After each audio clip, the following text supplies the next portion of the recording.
Big TV భక్తి సమాచారం WhatsApp ఛానల్లో జాయిన్ అవ్వండి. అన్ని విశేషాలు ఎప్పటికప్పుడు తెలుసుకోండి. నమస్కారం సద్గురు. ప్రకృతి ఇంకా పురుష అంటే ఏంటి? ఇవి పురుష ఇంకా స్త్రీ స్వభావాలేనా? ప్రకృతి ఇంకా పురుష దీని అర్థం ఏమిటంటే, ఈరోజు పురుష అనే పదం పురుషలింగాన్ని సూచించడానికి కూడా వాడుతున్నారు. పురుష అంటే పురుషుడు లేదా పురుష స్వభావం. ప్రకృతి అంటే స్త్రీ స్వభావం కాదు. సాధారణంగా దీని అర్థం నేచర్ అని. In general usage, it means nature. So, అంటే ద్వంద్వంలో మీకు చోటు లేదా?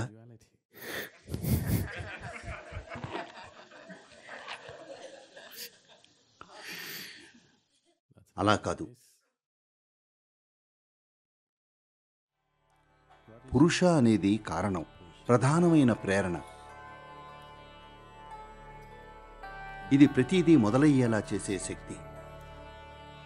ఈ అస్తిత్వం ఆదిమ స్థితిలో ఉన్నప్పుడు, అది సృష్టి స్థితిలో లేనప్పుడు, అది కేవలం ఆదిమ స్థితిలో ఉంది.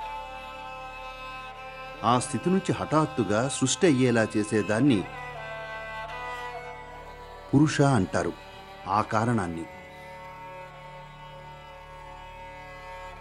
కాబట్టి మానవ అవగాహనలో దాన్ని పురుషునిగా లేదా పురుష స్వభావంగా చూస్తారు. చూడండి, ఈ మొత్తం జనాభా ఆ ఒక్క పురుష చర్య వల్లే ఏర్పడింది. a single act of man. జనాభా వచ్చింది సంభోగం వల్లే కదా. ఆ ఒక్క చర్య వల్లే మనమంతా ఇక్కడున్నాం కదా. అయితే అదేం గొప్ప చర్య కాదు. అది ఎలాగైనా జరగచ్చు తెలుసా. అది బాధ్యతారహితంగానూ, నిర్లక్ష్యంగానూ, బలవంతంగానూ, కోపంతోనూ, ద్వేషంతోనూ జరగచ్చు. అది అందంగానే జరగాల్సిన అవసరం లేదు. అది ఏ విధంగా జరిగినా జనాభా పెరుగుతుంది. కానీ గర్భంలో జరిగేది ఎలాగైనా జరగడం కుదరదు. అది చాలా క్రమబద్ధంగా, అందంగా జరగాలి. లేకపోతే అదలా పనిచేయదు.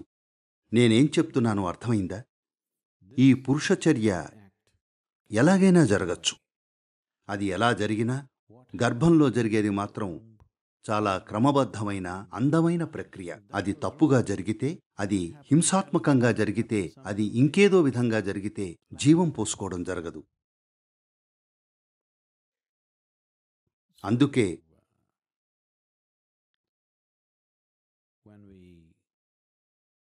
సృష్టి ఎలా జరుగుతుందో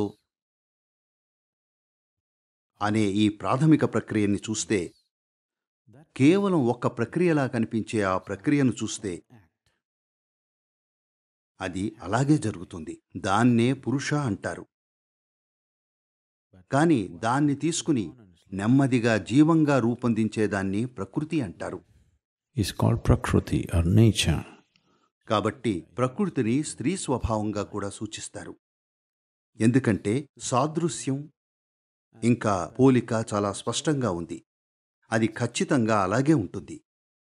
ఒక మనిషి పుట్టినా, ఒక చీమ పుట్టినా, ఓ కీటకం పుట్టినా, లేదా ఓ విశ్వం పుట్టినా అది ఆ విధంగానే జరుగుతుంది. ఒక అంశం పురుష స్వభావం, అది ప్రేరేపిస్తుందంతే. మిగతాది నెమ్మదిగా వికసించే ప్రక్రియ. సంభోగానికి సమయం పట్టదు. గర్భం 9 నుంచి 10 నెలలు కదా. అది ఓ నెమ్మదైన, క్రమబద్ధమైన ప్రక్రియ కదా. అది అస్తవ్యస్తంగా జరగడం కుదరదు.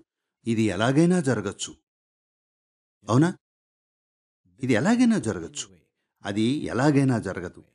దానికో సౌందర్యం ఉంటుంది. Grace to it. సంభోగం చాలా బాధ్యత లేని రీతిలో జరగచ్చు. గర్భం, పిల్లల్ని కనడం అలా జరగలేదు కదా. కాబట్టి అంతర్ముఖులై ఈ సృష్టి ఎలా జరుగుతోందో చూస్తే మీకు ఈ విశ్వమంతా ఎలా జరుగుతోందో కూడా అర్థమవుతుంది. ఎందుకంటే అది వేరే విధంగా జరగడం లేదు. అది అదే విధంగా జరుగుతోంది.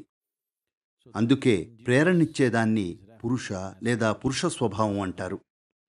వికసించడాన్ని ప్రకృతి లేదా స్త్రీ స్వభావం అంటారు. ఇవి రెండూ ఎందుకు అంటే ఆ రెండూ లేకపోతే ఏ కార్యకలాపం ఉండదు, అవునా? ఇది లేకపోతే అంతా నిశ్చలంగా ఉంటుంది. మనం ఇలా అంటాం, శివుడు పురుషుడు, Shakti. శక్తి ప్రకృతి అంటాం. శక్తి అంటే సాధారణంగా దాన్ని స్త్రీ రూపంగా సూచిస్తారు. అంటే దాని అర్థం ఆదిపరాశక్తి స్త్రీ స్వభావం కలది అని. అది ఉంటుంది, స్పందిస్తూ ఉంటుంది, కానీ అది స్వతహాగా ఏమీ చేయలేదు. దానికి ఈ ప్రేరణ కావాలి. ఈ ప్రేరణ లేకుండా అది తనంతట తనే ప్రజ్వరిల్లి, తెలుసా, కొందరు నిష్కళంక జననాల గురించి చెప్పుకుంటారు. కానీ ఓ స్త్రీగా ఎవరైనా నిష్కళంక జననం అన్నారంటే ఎక్కడో ఏదో తప్పు జరిగిందని మీకు తెలుస్తుంది కదా.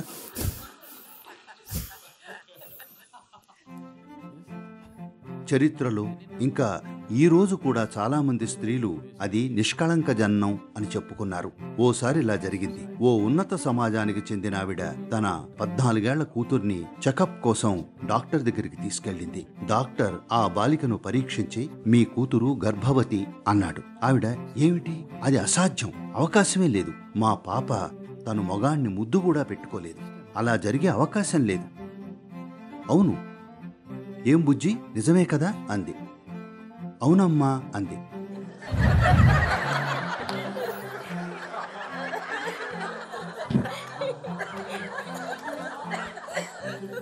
తర్వాత డాక్టర్ వాళ్ళ వైపు చూసి కుర్చీలోంచి లేచి కిటికీ దగ్గరికి వెళ్ళి బయటికి చూస్తూ నిలబడ్డాడు.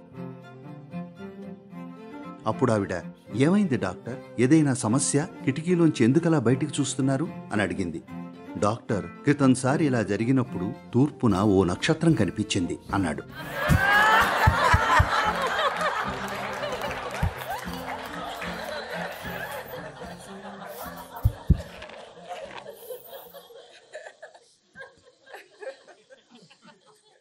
సరే, తూర్పు సంస్కృతిలో శివుణ్ణి లింగంగా చిత్రీకరిస్తారు.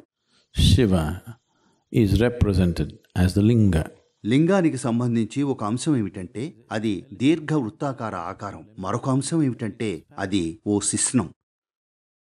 శివుణ్ణి శిశ్నం రూపంలో పూజిస్తారు. ఎందుకంటే దాన్ని ఓ లైంగిక అవయవంగా చూడరు. దాన్ని ఏ ప్రేరణ లేకుంటే అసలు జీవమే ఉండదో ఆ ప్రేరేపక సాధనంగా చూస్తారు. దాని గురించి ఏమనుకుంటున్నారో, ఎలాంటి ఫ్యాన్సీ ఊహలు చేస్తున్నారో అవన్నీ మీరు విషయాల్ని అతిశయించి అసహ్యంగా చేయడం వల్లనే. లేదంటే అది కేవలం ఓ ప్రేరేపించే సాధనం. అది లేకుండా జీవాన్ని ప్రేరేపించడం కుదరదు కదా. So, because that is the nature of the Purusha. పురుష స్వభావం కూడా అది కాబట్టి మానవ అవగాహనలో తమ శరీరాన్ని కేవలం ఓ సాధనంగా చూసిన వాళ్ళు, చిటికెను వేలుకి ఇతర అవయవాలకి మధ్య తేడా ఉందని భావించని వాళ్ళు, ఒకదాన్ని మరోదాని నుంచి భిన్నంగా చూడని వాళ్ళు, శరీరంలోని ప్రతి భాగాన్ని తమ చేతుల్ని చూసినట్టే చూసిన వాళ్ళు, అన్నింటినీ ఆ విధంగానే చూసిన వాళ్ళు ఎవరైతే ఉన్నారో వాళ్ళు భిన్నమైనవారు. వాళ్ళు అత్యంత సముచితమైన చిహ్నం శిశ్నం అని భావించారు.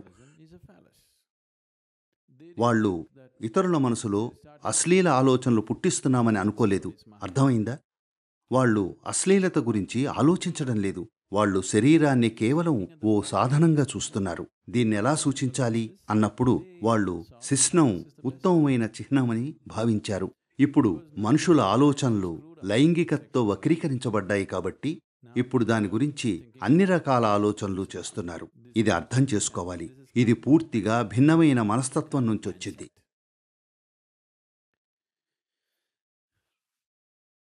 కొంతకాలం క్రితం ఓ అమెరికన్ తను ఓ కాన్ఫరెన్స్ నిర్వహిస్తున్నాడు. ఆ కాన్ఫరెన్స్ కోసం చైనాకు వెళ్ళాడు. ఆ కాన్ఫరెన్స్ షాంఘైలో జరిగింది. తను భోజనం కోసం ఓ రెస్టారెంట్లో ఉన్నాడు. ఓ చైనీస్ జర్నలిస్ట్ తన దగ్గరకొచ్చి, ఏదైనా చెప్పండి, మీరు చైనీస్ ఫుడ్ తింటున్నారు, దీని గురించి ఏదైనా చెప్పండి, ఎందుకంటే మీ సంస్కృతి లైంగికత గురించి, మా సంస్కృతి ఆహారం గురించి, దీని గురించి ఏమనుకుంటున్నారు అన్నాడు. అప్పుడితను, అవునా, అయితే మేమెందుకు లావుగా అయ్యాం, మీరెందుకు 100 కోట్ల మంది అయ్యారు అన్నాడు.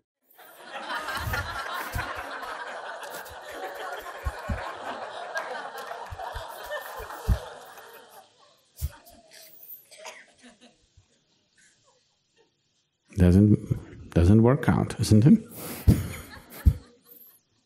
People are thinking about it. అదలా పనిచేయదు. ప్రజలు అన్ని రకాల చెత్త ఆలోచిస్తున్నారు కాబట్టి శిస్నం అనగానే అన్ని రకాల ఊహలు చేస్తున్నారు. ఈ చిహ్నాన్ని రూపొందించిన వాళ్ళు ఆ దృక్పథంలో ఆలోచించలేదు. వాళ్లకు మీ శరీరంలో ఓ చిన్న వెంట్రుక ఇంకా మిగతావన్నీ కూడా ఒకటే. వాళ్ళు ఒకదాన్ని మరొకదాని నుంచి భిన్నంగా చూడలేదు, ప్రతిదాన్ని ఓ పనిముట్టుగా చూశారు.